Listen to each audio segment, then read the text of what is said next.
فالحروب التي جاءت بين المسلمين وانشقاق الكلمة إنما جاء عن أصحاب الأهواء من معتزلة وخوارج وغيرهم. أصحاب أهواء هم الذين سببوا الفتنة، معتزلة، خوارج، روافض أو غيرهم.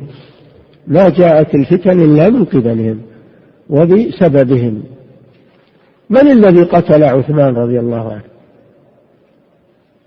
من الذي قتل علي بن أبي طالب رضي الله عنه؟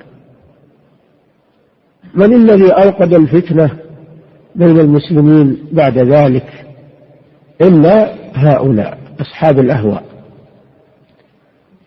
من الذي أغرى المأمون ومن جاء بعده بامتحان أهل السنة حتى سحبوا إمامهم أحمد بن حنبل رحمه الله وضربوه وسجنوه إلا أهل الأهواء؟ من الذي سجن شيخ الإسلام بن تيمية حتى مات في السجن رحمه الله إلا هؤلاء أهل الأهواء؟